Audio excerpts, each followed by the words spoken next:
Elena Russo's phone buzzed at 9:47 p.m. on a Thursday, displaying an email that would rewrite her carefully structured life. The subject line read, "Italian language instruction urgent." The sender offered triple her usual rate for private lessons, 4 times weekly, location negotiable. As a linguistics professor at UCLA specializing in Romance languages and regional dialects, Elena had taught everyone from diplomacy students to Hollywood actors preparing for roles. But this felt different. 3 days later, a black Mercedes sedan idled outside her Santa Monica apartment at precisely 6 p.m. The driver, a granite-faced man in his 50s wearing an impeccable charcoal suit, opened the rear door without speaking. Elena slid into leather seats that smelled of cedar and something darker she couldn't name.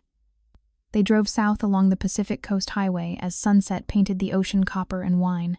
The car turned inland at Venice Beach, winding through streets until they reached a sleek glass building that rose like a dark mirror against the evening sky. The penthouse occupied the entire top floor. Floor-to-ceiling windows framed the city lights beginning to sparkle below. The space was spare and expensive. Charcoal leather furniture, abstract art in muted tones, a bar cart displaying bottles whose labels Elena recognized from restaurants she'd never afford. Everything whispered wealth acquired through channels that didn't advertise. And then Adrian Moretti walked into the room. He was younger than she'd expected, perhaps 37, with dark hair swept back from a face that might have been carved from Carrara marble. His eyes were the color of espresso, and they moved over her with the efficiency of someone accustomed to cataloging weaknesses. He wore dark trousers and a white shirt with the sleeves rolled to his forearms, revealing a tattoo that curved around his left wrist in what looked like Sicilian script. Professor Russo. His voice was low, textured like aged whiskey. "Thank you for accepting my invitation. It's a professional arrangement, Mr. Moretti." Elena kept her voice steady, setting her leather portfolio on the glass coffee table. "Though I should mention, the email didn't specify which variant of Italian you're interested in learning. Standard Italian, Tuscan dialect, or Sicilian." The word dropped between them like a stone into still water. "The old language, what my grandfather spoke in the streets of Palermo before he came here and built his shipping empire." Elena's breath caught. Sicilian wasn't just a dialect. It was a separate language entirely, with roots stretching back through Arabic, Greek, and Norman French. It was the language of blood memory and old codes. And Adrian Moretti's shipping empire, she'd heard whispers about the Moretti organization. Legitimate maritime logistics on the surface, something else beneath. "I can teach you Sicilian," she said carefully, "but I need to understand your goals. Are you preparing for business in Sicily? Family reconnection? Cultural preservation?" Adrian moved to the windows, hands in his pockets. When he spoke again, his voice carried something she hadn't expected. Vulnerability. "My grandfather died last month. He left instructions. If I want to maintain certain relationships in Sicily, I need to present myself properly, not as an American pretending to be Italian, but as someone who understands where he came from. Language carries that understanding." Elena opened her portfolio, withdrawing a curriculum outline she'd prepared based on assumptions that were now obsolete. Standard Italian follows grammatical rules. Sicilian breaks them intentionally, prioritizes sound and rhythm over structure. Learning it requires understanding why beauty sometimes requires chaos. Adrian turned, and for the first time he smiled. It transformed his face from something carved and remote into something almost boyish. "You just described my entire life philosophy, Professor." "Elena," she said before she could stop herself. "If we're going to work together, you should call me Elena." "Elena." He spoke her name like he was tasting wine, rolling the syllables. "Then you must call me Adrian, though I warn you I'm not an easy student." The duel of words. Their lessons fell into a rhythm that felt more like intellectual sparring than traditional instruction. Adrian didn't want textbook exercises. He wanted to understand the architecture of persuasion, how certain words in Sicilian carried implications that standard Italian couldn't replicate. He asked questions that made Elena reconsider linguistics theories she'd taught for years. "Why does Sicilian have 3 different words for silence?" he asked during their 4th lesson, leaning forward with an intensity that made her pulse quicken. "Standard Italian has one. What does that tell you about the culture?" Elena set down her pen, meeting his gaze. "It means Sicilians understand that not all silences are equal. There's the silence of respect, the silence of conspiracy, and the silence of grief." Each requires its own word because they serve different purposes in survival. Adrian's expression shifted, something behind his eyes recognizing kinship. You understand this. Not academically, personally. She shouldn't have answered. Maintaining professional distance meant avoiding personal revelations. But his observation pierced through her carefully maintained boundaries. My grandmother was from Catania. She spoke only Sicilian until the day she died. When my mother tried to assimilate, to speak only English, Nana cursed her in the old language. Not out of anger, out of love, because she believed some emotions only exist in the language they were born in. Adrian was silent for a long moment. Then he spoke in halting Sicilian, the pronunciation rough, but the intent clear. Your grandmother sounds like she understood the weight of words. Elena's throat tightened. He'd used a phrase that implied words could be both burden and gift, and he'd chosen it perfectly.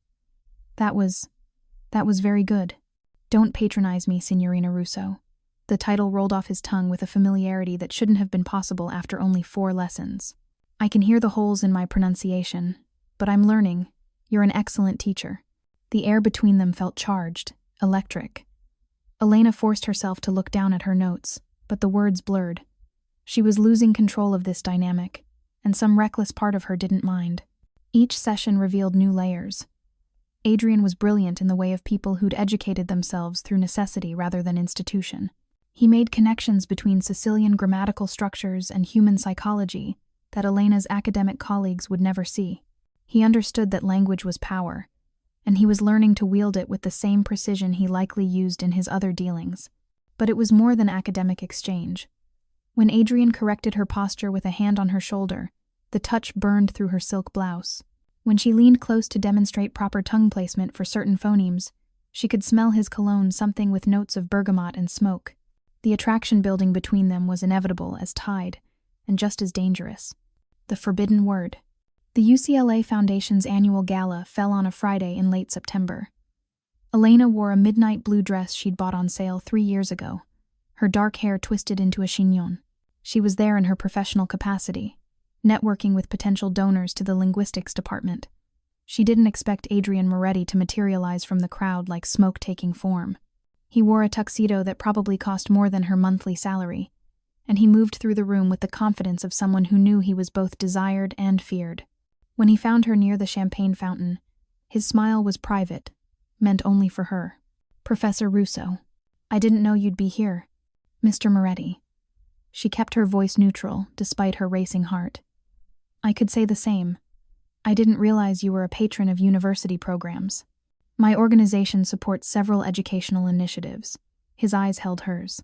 Though I confess, I came tonight specifically hoping to see you in a context beyond our lessons. Elena's carefully maintained professional facade cracked slightly. That's inappropriate. I'm your instructor. There are boundaries.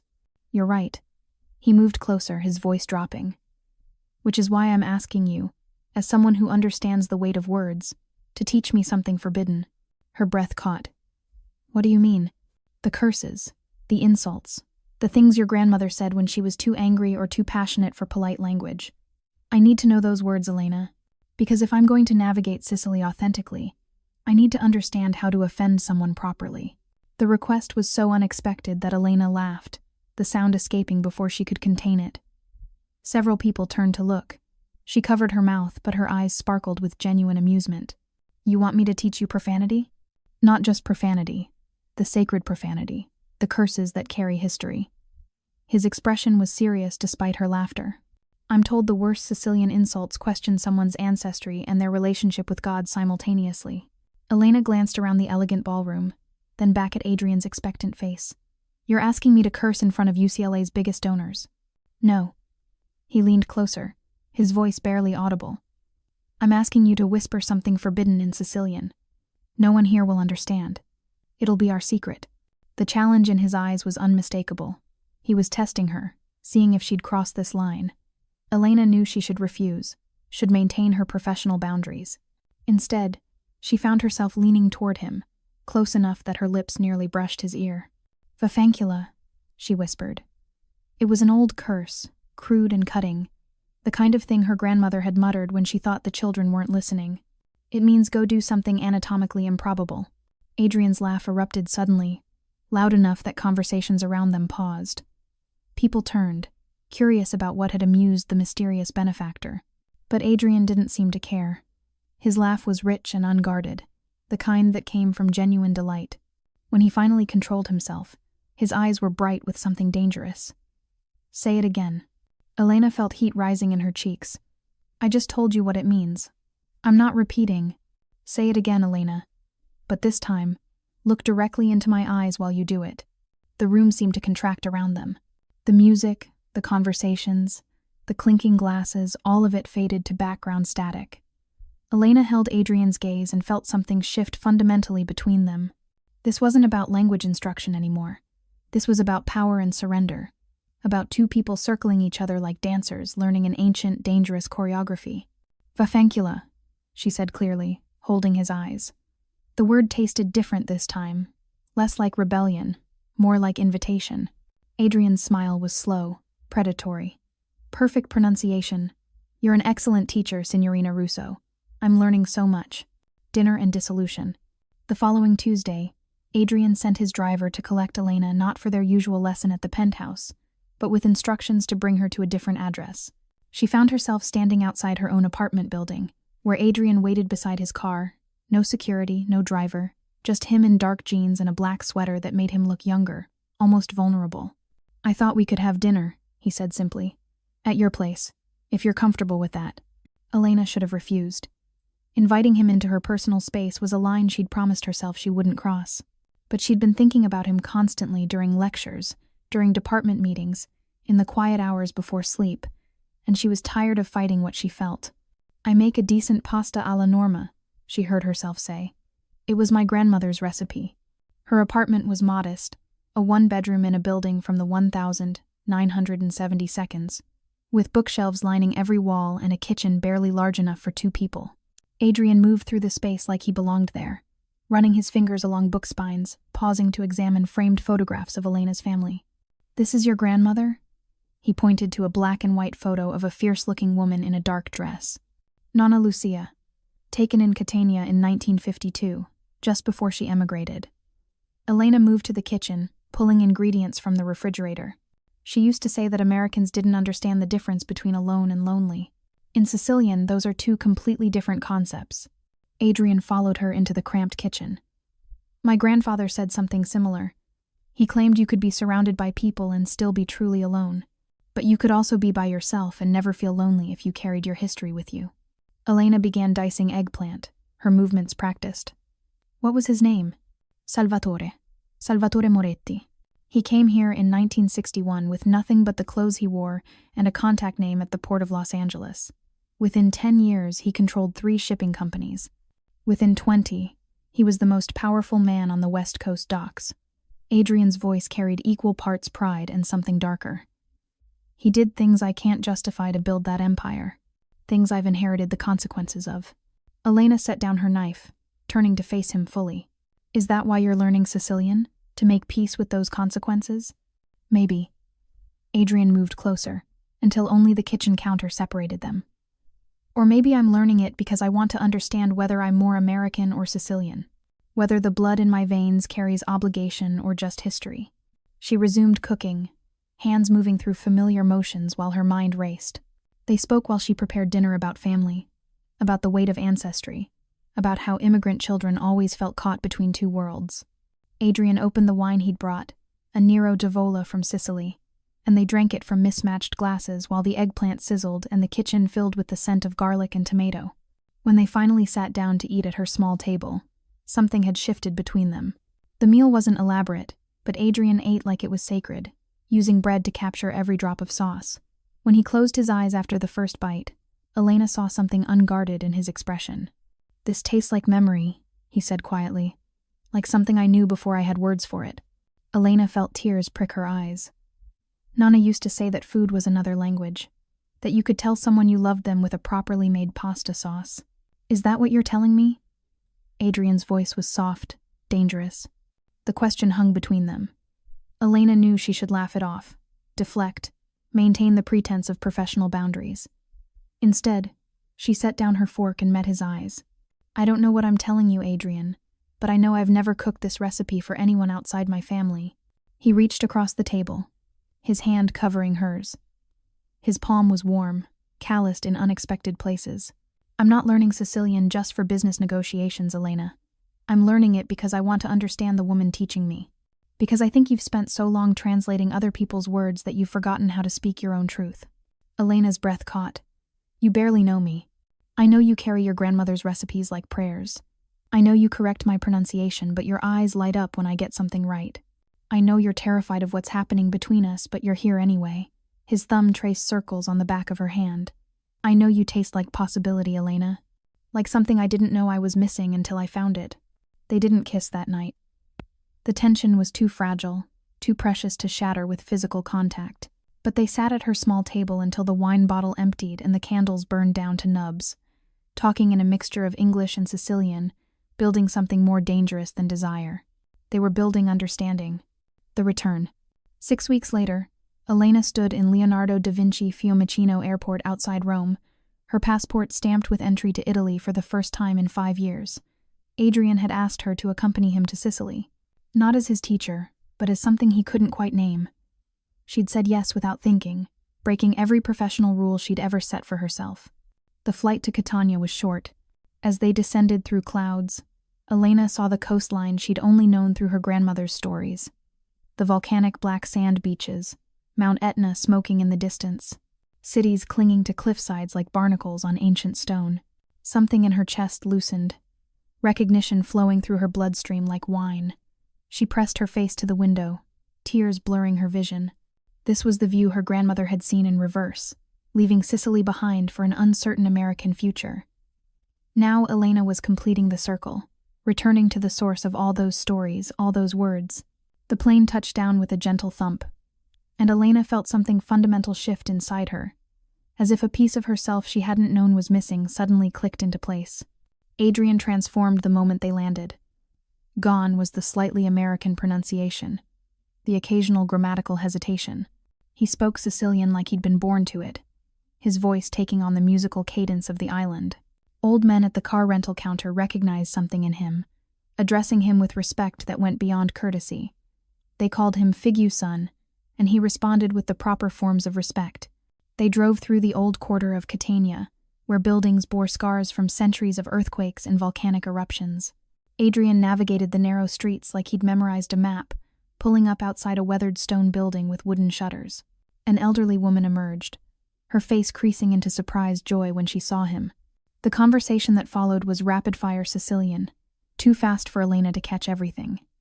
But she understood the essence. This woman, Signora Carmela, had known Adrian's grandfather. She kept touching Adrian's face like she couldn't quite believe he was real, speaking in a stream of memory and blessing. When Signora Carmela turned to Elena, her eyes sharpened with interest. "And this one? She speaks like my mother spoke. Where is she from?" "My grandmother was from here," Elena answered in Sicilian. "Lucia Battaglia. She left in 1952. The old woman's face transformed. "Lucia? Little Lucia with the voice like a bird? She was my cousin." She grabbed Elena's hands, pulling her into the building while shouting for her husband. Giuseppe, come here. Lucia's granddaughter has come home." The afternoon dissolved into lunch that stretched into dinner, the small apartment filling with extended family who materialized from nowhere. They brought food, wine, stories. They treated Adrian like returning royalty, and Elena like a lost daughter. Giuseppe, Carmela's husband, spoke in the old dialect about the days before emigration, when men like Salvatore Moretti had kept order in the neighborhood with firm hands and fierce loyalty. "Your grandfather," Giuseppe said to Adrian. He understood something Americans forget. Family isn't just blood, it's obligation. It's keeping your word even when it costs you everything. He raised his glass. "You honor his memory by coming back. You honor it more by bringing this girl. Family recognizes family, even across oceans." Later, walking through the darkened streets toward their hotel, Elena felt Adrian take her hand. His palm was warm against hers, his grip certain. "Thank you," he said quietly, "for being here, for making this possible." "You would have managed without me," Elena said, but her voice lacked conviction. "No." Adrian stopped walking, turning to face her under a street lamp that cast shadows across his features. "I needed you here, Elena. not just as a translator or teacher. I needed you because you understand what it means to be caught between two worlds. You make me believe I don't have to choose between them." Elena reached up, her hand cupping his jaw. "You're home, Adrian. Can you feel it?" "Yes." He leaned into her touch, his eyes closing briefly. "And so are you." When he kissed her, it tasted like salt and wine, like homecoming and surrender. Elena wrapped her arms around his neck, pulling him closer, and for the first time in her carefully controlled life, she stopped translating. She stopped analyzing. She simply felt. The test. The birthday celebration for Don Giuseppe Corvino was held in a villa on the outskirts of Palermo, overlooking the Tyrrhenian Sea. Elena understood immediately that this wasn't just a party. It was a gathering of power, the kind her grandmother had whispered about in cautionary tales. Men in expensive suits moved through the crowd with deference toward an elderly man seated on the terrace, his silver hair combed back from a face that might have been carved from oak. Adrian squeezed her hand once before releasing it, straightening his shoulders. She watched him approach Don Giuseppe, saw the old man's eyes sharpen with interest. The conversation began in Italian, formal and testing. Then Don Giuseppe switched to Sicilian, and Elena held her breath. Adrian didn't hesitate. He responded in the old dialect, his pronunciation flawless. He told a story Elena had never heard before about the day his grandfather met Don Giuseppe in 1963, when both men were young and hungry, when they'd made a pact sealed in blood and wine. He spoke about honor and memory, about how certain debts transcend generations. Don Giuseppe's eyes grew bright with unshed tears. When Adrian finished, the old man stood slowly, embracing him like a son. The gathered crowd erupted in approval, men raising glasses in salute. Adrian had passed some test Elena could only partially understand, proven himself worthy of his grandfather's legacy. And this woman? Don Giuseppe turned his attention to Elena. "She's the one who taught you to speak like one of us?" Adrian pulled Elena forward, his hand settling on the small of her back. "This is Elena Russo. Her grandmother was Lucia Battaglia from Catania. Elena taught me the language, yes. But more than that, she reminded me that words carry the weight of our ancestors. She helped me remember who I am." Don Giuseppe studied Elena with eyes that had seen 7 decades of Sicily's darkness and light. Then he smiled, the expression transforming his severe features. "Lucia Battaglia. I remember her. She had fire in her blood." He took Elena's hands in his weathered ones. "You carry that fire. Keep it burning. Keep this one honest." He gestured to Adrian. He needs someone who isn't afraid to curse him in the old language when he gets too proud. Laughter rippled through the gathered men. Elena felt something shift, acceptance, belonging, recognition. She'd been tested too, in her own way, and somehow passed. That night, after the celebration ended and they returned to their hotel, Adrian stood on their balcony overlooking the dark sea. Elena wrapped herself in a robe and joined him, leaning against the railing. "You did it," she said softly. "They accepted you. They see you as Salvatore's true heir." Adrian turned to her, moonlight silvering his features. "I couldn't have done it without you. Not just the language, Elena. All of it. You gave me permission to be both things American and Sicilian, modern and traditional. You showed me that identity isn't a cage, it's a choice." "What happens now?" Elena asked, though part of her feared the answer. "You've accomplished what you came here to do. The connections are made. The respect is earned." Adrian moved closer, his hands settling on her waist. "Now I ask you to stay. Not in Sicily necessarily, though I have contacts here who could find you work if you wanted, but with me. In whatever way you'll have me." Elena's heart raced. "Adrian, I have a life in Los Angeles, a career, students depending on—" "I know." He kissed her forehead gently. "I'm not asking you to give up anything. I'm asking you to consider adding something. Adding us. Adding the possibility that maybe what we've built is worth more than professional distance and carefully maintained boundaries." Elena looked out at the dark Mediterranean, thinking about her grandmother who'd crossed this same sea 70 years ago, carrying nothing but language and hope. She thought about all the translations she'd performed in her life, from Italian to English, from academic to practical, from feeling to words, and she realized she was tired of translating. She wanted to simply be. "I need time," she said finally. "1 week back in Los Angeles to think, to organize my thoughts, then I'll give you an answer." Adrian nodded slowly, though something flickered in his eyes, fear, maybe, or hope. 1 week. I can wait 1 week for the rest of my life. The choice. Los Angeles felt strange when Elena returned too bright, too fast, too English. She went through the motions of her normal life, teaching classes, grading papers, attending department meetings, but everything felt slightly wrong, like a translation that captured the words but lost the meaning. On the 4th day, she found an envelope in her mailbox. Inside was a single photograph, the villa terrace in Palermo at sunset, the sea beyond turning gold and crimson. On the back, Adrian had written in careful Sicilian, "This view needs someone to share it." Elena sat at her small kitchen table, the photograph in her hands, and finally let herself imagine it. Teaching linguistics at a university in Sicily, spending summers researching dialect preservation, building a life where she didn't have to choose between her heritage and her profession, where they were woven together like threads in old tapestry. On the 7th day, she boarded a plane to Catania. Adrian was waiting at arrivals, and the expression on his face when he saw her was worth every risk she'd taken. He didn't speak, just pulled her into his arms and held her like she was something precious he'd thought he'd lost. "I found us an apartment," he said against her hair. "It's small, older, overlooks the sea. The lease is month to month. No pressure, no expectations. Just possibility." Elena pulled back enough to see his face. "Show me." The apartment was in the old quarter of Catania, up 3 flights of worn stone stairs in a building that had survived earthquakes and wars. The rooms were small but filled with light, the windows opening onto a balcony where laundry lines crisscrossed between buildings and old women called to each other in Sicilian. The bedroom faced east, toward Mount Etna smoking in the distance. The living room faced west, toward the sea. "It's perfect," Elena whispered. Adrian handed her a key. "It's ours, for as long as you want it. If you decide this isn't right, if you want to go back to Los Angeles, the door will always be open. This is a promise, Elena, not a cage." Elena took the key, feeling its weight in her palm. Then she moved to the balcony, looking out over terracotta roofs and narrow streets where her grandmother had walked as a young woman. She thought about language and belonging, about how home isn't a place but a grammar, the structure that holds meaning together. Adrian joined her, standing close enough that she could feel his warmth. "What are you thinking?"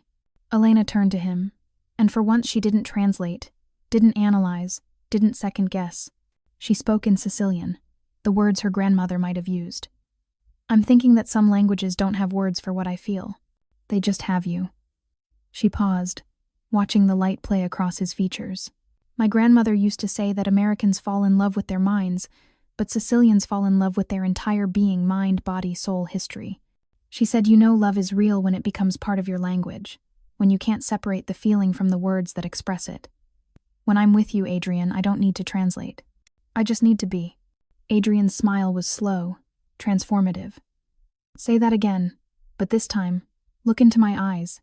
Elena held his gaze and repeated it, and this time when he kissed her, she tasted salt from the sea and smoke from the mountain, and the possibility of a future written in a language that belonged to both of them.